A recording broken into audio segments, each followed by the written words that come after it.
Sup YouTube, one with the duel here.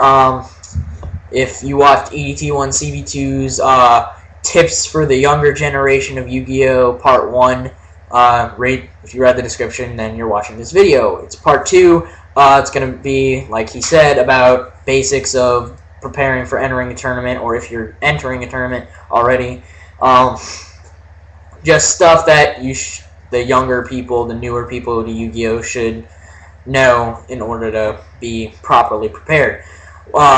First and foremost, most important thing, make sure that you run a deck that you like and you can have fun with.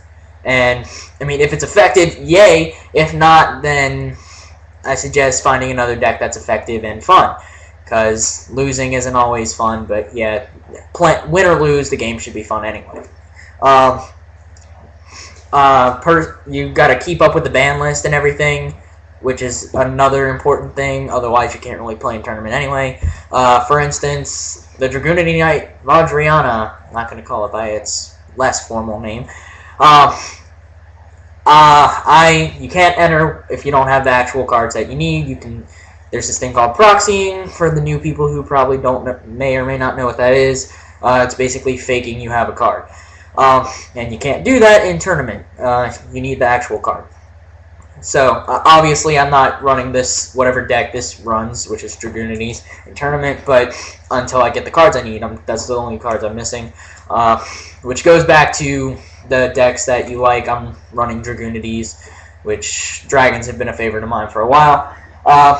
One of the next important things is to make sure,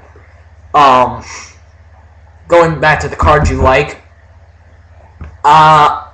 which is also part of effectiveness, I suggest, I've seen a lot of people, and I did it too, obviously I was new at one point, that were new to the game, built decks based, specifically around cards they liked, or it's just a bunch of cards together that they liked and then wanted to try out. I built a dragon deck because I like dragon cards, and ran 3 of these. At the time, it was amazing, but now I kind of shifted into Dragoonities because Dragoonities are dragons and they're effective.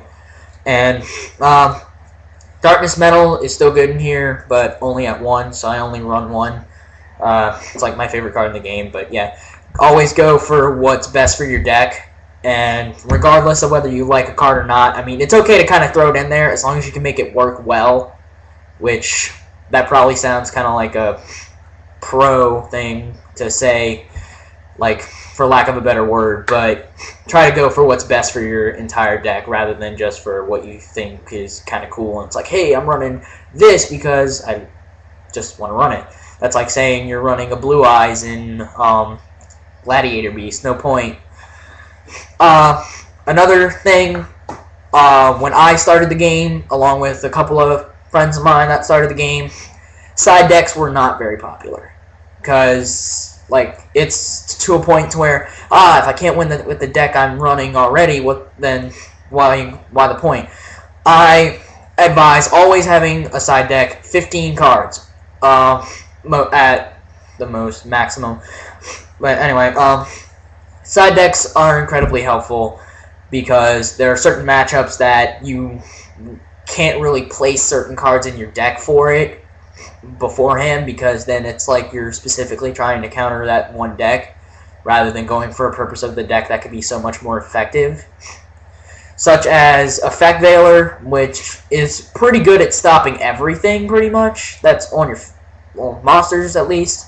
So that's just an example. I'm not side decking Effect Veilers because, I mean, there's no point for me doing that. But Effect Veiler as an example, say you're going up against a more popular deck that's been run, is that weird Tengu plant stuff.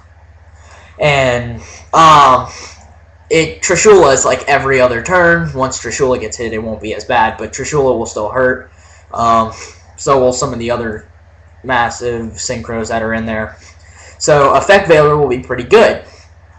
But, I mean, let's say you're running Mech Lords. Effect Veiler would be decent to main deck, but you really wouldn't want to because it would slow down the purpose of the mech lord deck. I mean, mech lords are sort of slow, but if you get it rolling, it's pretty quick. But just as an example, or let's say you're going up against Gladiator Beast, there's when they go for Gazaris, if you can and they start killing you with that next round, you can side deck in your Veiler or your Veilers, and let's say next time they go Gazaris and you got Effect Veiler in your hand, you're good. But yeah, surprisingly enough, that's about all the basics of the most important stuff of being able to enter a tournament. Make sure you've got a deck that you like and is effective. Always have fun, obviously. And make sure if you're entering the tournament, like an actual official, well, not official, but like a local tournament that's actually like semi-official, make sure you have all the cards you need for it, because it's not really right to go in a tournament not having all the cards you need. I'm not bagging on proxies or anything, obviously, since I've got 2 proxy Valdrianas, but proxies are good for practicing for when you get the cards. The whole point of proxies is that you intend on getting the cards, or you're trying to test out the cards to see if you want to get it for your deck.